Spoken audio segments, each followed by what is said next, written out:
Los invito a que inclinen sus cabezas y comencemos la oración del día de hoy. Señor mío, Dios que estás en el cielo, te doy gracias por un día más, por regalarnos la dicha de la vida, por regalarnos la salud, por llenarnos de todas estas bendiciones que tenemos inmerecidas.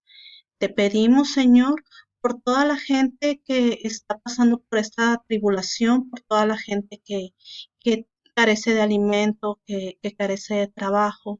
Te pedimos que nos ayudes a enfrentar esta pandemia, que nos ayudes a regresar lo más pronto a nuestras actividades. Tú eres el único que sabes por qué ocurre cada una de las cosas y nunca nos vas a probar más allá de lo que nosotros podamos resistir. Nuevamente te damos gracias por todas las bendiciones que pones ante nosotros y esta oración te la hacemos llegar por medio de tu Hijo, nuestro Señor Jesucristo. Amén. Buenos días, bienvenidos. El día de hoy nosotros vamos a abordar el último tema de nuestro bloque 3. El día de hoy hablaremos nosotros de las macromoléculas sintéticas. Las macromoléculas sintéticas van a ser los transformados o creados por el hombre.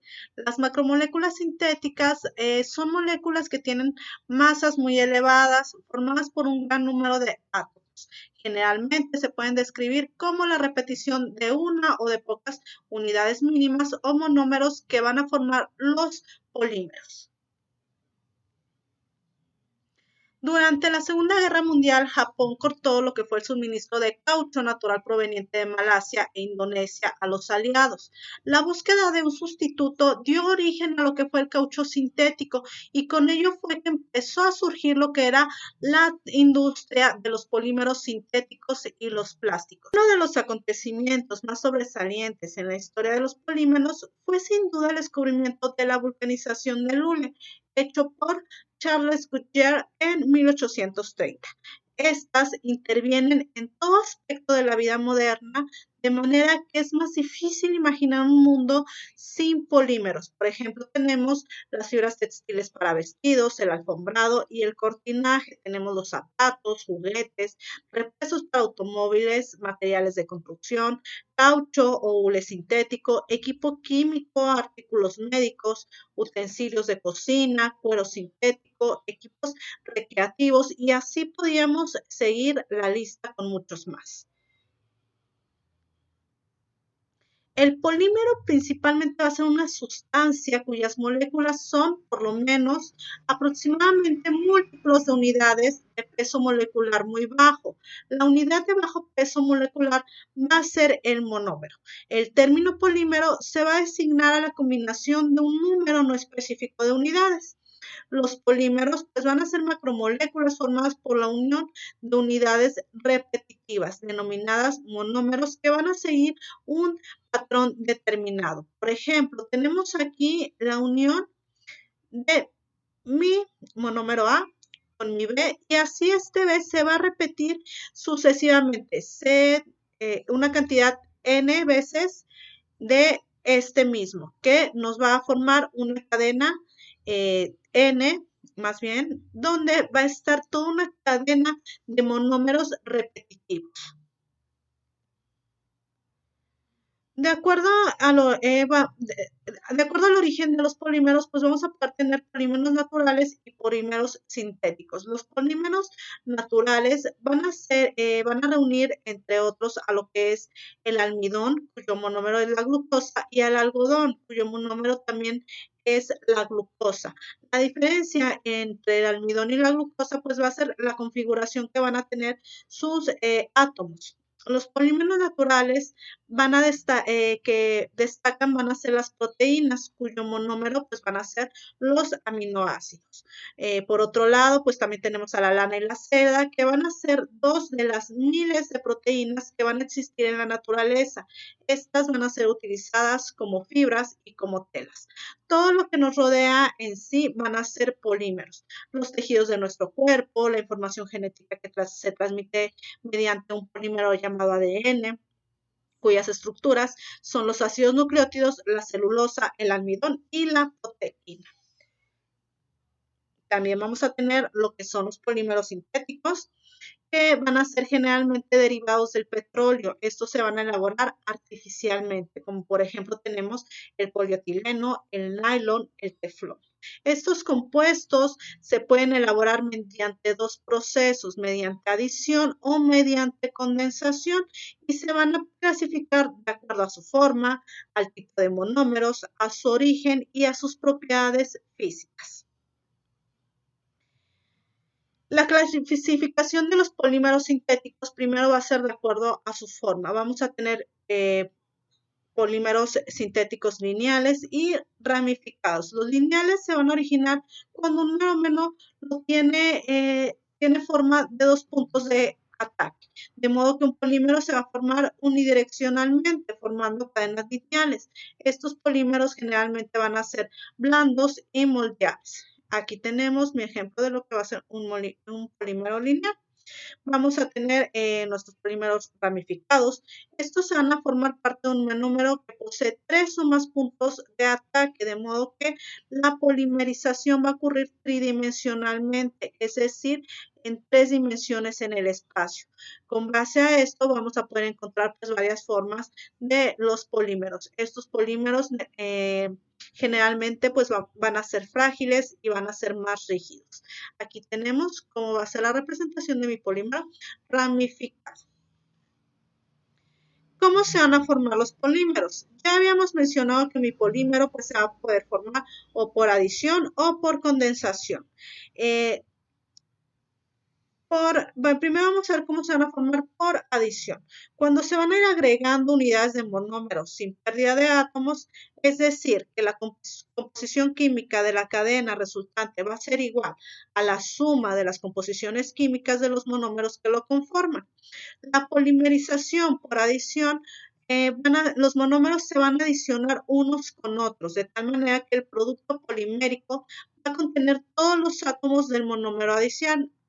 Es decir, nosotros tenemos aquí mi monómero y mi monómero y se van a adicionar, se van a juntar, van a hacer una suma y ya voy a tener mi primer polímero. Vamos a tener aquí mi polímero y se le va a adicionar un monómero. Ya vamos a tener una cadena de 3. Después a mi cadena de 3 se le va a adicionar, se le va a sumar otro monómero. Ahora vamos a tener 4. Después a esa se le va a adicionar o se le va a sumar otro monómero. Tenemos una de 5. Y así se va a ir sucesivamente adicionando de un monómero en un monómero formando un polímero. Esta adición va a tener 3 etapas que van a ser la iniciación, la propagación y la terminación. En la iniciación va a participar una molécula denominada iniciador que comienza el proceso rompiendo el doble o triple enlace de un monómero para unirse a otro. Después vamos a tener mi propagación, en donde la cadena pues comienza a hacerse cada vez más grande por repeticiones de ese mismo monómero. Y finalmente vamos a tener la terminación, donde la cadena deja de crecer, pues se interrumpe el proceso por falta de monómeros. Después vamos a tener la polimerización por condensación. Aquí va a ser cuando se van a combinar unidades de monómeros y van a perder átomos al pasar a formar parte de un polímero. Por lo general, se va a perder una molécula pequeña como de agua o de ácido clorhídrico gaseoso. En los polímeros formados por condensación, los monómeros que intervienen tienen más de un grupo funcional de otro monómero. Este tipo de reacción por cada nuevo enlace se va a formar entre los monómeros, se va a liberar una molécula más pequeña. Entre los polímeros que se forman por condensación, tenemos al polietilentereftalato, el poliéster y el nylon. Es decir, aquí vamos a tener dos monómeros que van a tener una cadena en su en su estructura, que al unirse, ¿qué es lo que va a pasar? Se va a formar una condensación, es decir, van a estar perdiendo moléculas. Veíamos que cuando es adición, un monómero se va a juntar a otro monómero y otro monómero y otro monómero. Aquí no va a suceder lo mismo. Aquí, por cada unión, vamos a tener una pequeña pérdida. Cada vez que se unan dos monómeros, pues va a haber una pequeña pérdida de una molécula, ya sea de agua o de ácido en forma de gas, que es la que se va a liberar para poder formar esta condensación en los polímeros. Vamos ahora a tocar un punto muy importante. Como vimos, ya nosotros vimos a todos los polímeros sintéticos, que son los carbohidratos, las proteínas y demás, todas mis macromoléculas naturales. Entre los polímeros naturales, pues ya vimos que son las proteínas, que están conformadas por los aminoácidos.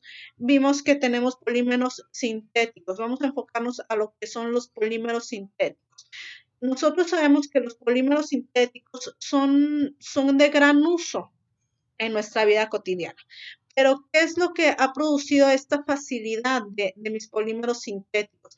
Mis polímeros sintéticos ya cumplen una función de uso y desecho, Son tan fáciles de conseguir, tan fáciles de hacer, que ya tienen un uso y desecho casi inmediato. ¿Qué es lo que nos está provocando? Es una gran contaminación por parte de este tipo de polímeros que son los plásticos.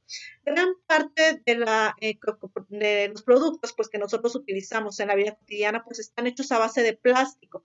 Pero, ¿qué sucede cuando nosotros los desechamos, cuando ya no los necesitamos? Esto, pues como ya lo mencionamos, pues nos va a causar una contaminación al medio ambiente, ya que todos estos, pues como nosotros a lo mejor no nos damos cuenta de inmediato, pero ya se han visto varias campañas a donde llegan todo eso que yo no necesito, todo eso que yo desecho. Muchas veces se van a los ríos, a las lagunas, a los mares, se van a predios donde nadie los recoge y ahí se quedan porque realmente este polímero que no es natural, pues no se va, la naturaleza no lo va a poder digerir, no hay forma en que se degrade. Hoy en día, pues se llegan a reciclar algunos de estos tipos de materiales, pero aún así es tanta la producción que nosotros tenemos de plásticos que pues no se llegan a abasto con el reciclaje que hay. Los plásticos, pues como ya lo mencionaba, no se van a degradar, así como los detergentes tampoco se degradan. A nivel mundial, el uso de plástico ha ido en aumento, se consume incluso más el plástico que el acero. El plástico que más se consume es el polietileno, de ahí seguimos al policloruro de vinilo y en menor proporción al poliestireno. Actualmente en muchos países se están comenzando a hacer campañas para reducir el uso de plástico. Aquí en México, en este año, entró una ley en vigor donde ya se prohíbe el uso de bolsas plásticas y se recomienda el uso de bolsas reutilizables. Todo esto, pues, todas estas medidas pues están siendo consecuencias de nuestro uso indiscriminado de los plásticos. Yo creo que ahorita nosotros tenemos que hacer una etapa de concientización, de volver a lo que era antes, volver a las cosas más naturales. Nos estamos acabando nuestro planeta, estamos contaminando nuestro planeta. De hecho, aquí como lo muestra la imagen, hay ya una isla que está conformada de puro plástico, puro desecho que se ha ido al mar. Entonces, nosotros tenemos que empezar a hacer una conciencia social de que si tenemos la oportunidad de no consumir un plástico, no lo hagamos. Si es algo que nosotros vamos a utilizar, a lo mejor un cajón, una cajonera o que necesitemos que sea algo indispensable. Si no, hay que tratar de usar ya lo que son los empaques retornables, por ejemplo, los refrescos, lo que son el vidrio, tratar de que no se nos olviden nuestras bolsas para el mandado. Tenemos que empezar a poner nuestro granito de arena porque, como lo menciona la diapositiva, los plásticos no se degradan. Cuando yo desecho un plástico que usé 1 hora, 2 horas, ahí se va a quedar por muchísimos años en la tierra. También tenemos que ser conscientes de tirar nuestros plásticos, desechar nuestra basura en los lugares donde la tenemos que desechar. Tenemos que hacer una conciencia del reciclaje, de hacer una separación de nuestra basura entre lo orgánico, lo inorgánico, las cosas dentro de lo inorgánico, las cosas que se pueden reciclar y las cosas que no. Nosotros estamos en un momento donde estamos al límite de poder hacer una concientización para poder mejorar. ¿Por qué? Porque si nosotros no hacemos esta concientización, nos vamos a terminar definitivamente nuestro planeta y recordemos que es el único lugar donde nosotros tenemos en donde vivir. Entonces, con esto cierro yo la clase de hoy. Con esto cerramos el tema. Espero que me den sus dudas sobre los temas que hemos visto a lo largo de este ciclo escolar de enero a junio para que podamos retomarla y poder hacer un repaso general de todo lo que ha sido nuestro semestre, ya que con este tema nosotros damos por cerrados nuestros temas de esta asignación. Les agradezco mucho su atención y nos vemos la siguiente semana con un repaso general. Hasta luego.